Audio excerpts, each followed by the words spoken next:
College is expensive. And the award for Understatement of the Year goes to... And since you clicked on this video, either you or someone you know is likely considering taking on student debt to help finance it. But how much debt can you actually afford to take on? Is conventional wisdom surrounding this topic correct? Let's answer the question once and for all: how much student loan debt can I afford to take out? The general guideline can be summed up in this statement from the Consumer Financial Protection Bureau. As a rough estimate, try not to accumulate more total student debt than you expect to earn as a starting annual salary when you leave school. Throughout this video, we're going to use an example of somebody deciding how much student loan debt to take out for a bachelor's degree in psychology. I chose this major simply because it's something really interesting to me. Had I not been so good at math growing up, I very likely would have went into this field myself. I'm gonna be the coolest dude in school. When you Google what is the starting salary for a psychology major, quite a few resources pop up. Zippia reports an average starting salary of about $41,000 per year, and psychdegrees.org shows something similar at about $40,000 a year. Many students and parents will follow the general guideline, find results like this, and think, great, bring on the FAFSA. This approach is problematic for two reasons. First, you are not 100% guaranteed a job in your field after school. Remember, you are competing against possibly thousands of other people who are all looking for the same job as you. Second, even if you do end up getting a job in your field, you are not guaranteed to start at that average starting salary. Remember, there are data points above and below an average. Failing to take these two sources of variation into account can lead to new graduates overestimating their future income prospects. When this happens, student loans shift from being a useful tool to get you where you want to go to a burdensome weight on your shoulders, limiting freedom and life choices for years to come. And although we all hate to think about it, there's even a chance that circumstances prevent you from finding any work at all after graduation. I know this can all seem very overwhelming right now. Is there a simple way for us to factor all this in when deciding how much debt to take on? Let's find out. In order to properly calculate how much student debt we can afford to take out, we're going to use a statistical concept called expected value. It's basically an average of a set of possible outcomes weighted by their probability of occurrence. Here's the general procedure we're going to follow.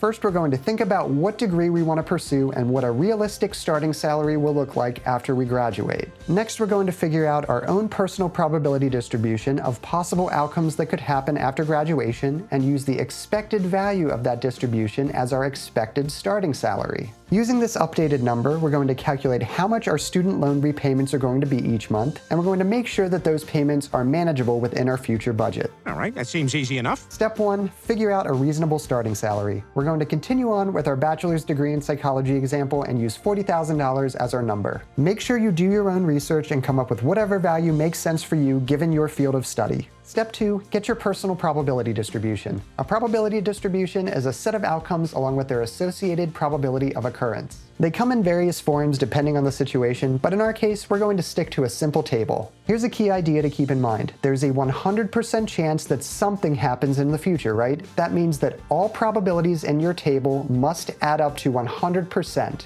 Here's an example of what this might look like. We assumed a $40,000 starting salary for someone with a psych degree. Let's fill that in now. And if someone isn't working, we know their salary is $0. Make sure you customize this table to reflect your own personal situation depending on whatever outcomes you think are possible after graduation for yourself. Check the description for some resources you can use to fill in the rest of the table and double check all numbers to make sure they make sense to you. Let's check out that New York Fed link from the description that uses US Census Bureau data to come up with their numbers. We scroll down to psychology and find that the unemployment rate is 5.4%, while the underemployment rate is 48.4% for new graduates. It's always best to be conservative when doing this kind of analysis, so let's assume after careful personal reflection and more research, we come up with this as our final probability distribution. Step 3, calculate the expected value. This is really easy to do once the table's set up. Simply multiply the value of each outcome by its probability, then sum up the results. $31,000 is the starting salary that we expect to see while accounting for all the different possibilities in our table. Step 4, calculate your monthly loan repayment.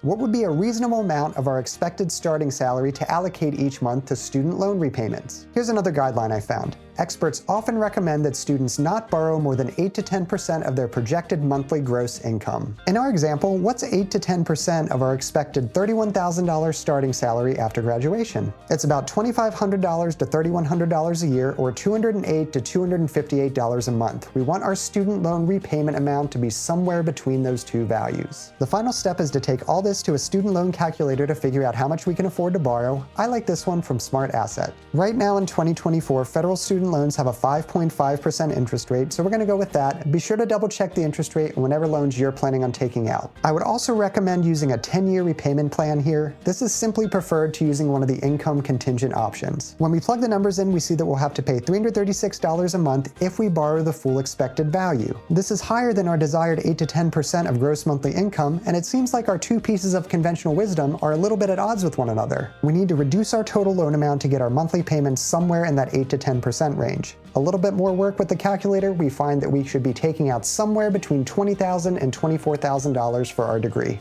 And that's our final answer. Given our assumptions about the future, we should be borrowing no more than $24,000 for our psych degree. That's it. That's all I get. I recognize that you might need more than this suggests to cover the full costs of college over 4 years. Here are some things you can do to make up the difference. And above all else, whenever you're doing any kind of financial planning, remember this metaphor. By expecting and preparing for a storm, every day of calm feels like a miracle. As always, thank you so much for watching. If you like this video, check out a previous one I made on the method I used to pay off $95,000 of student loan debt over a 10-year period. Let me know what I should cover next in the comments. Best of luck on your journey. Take care.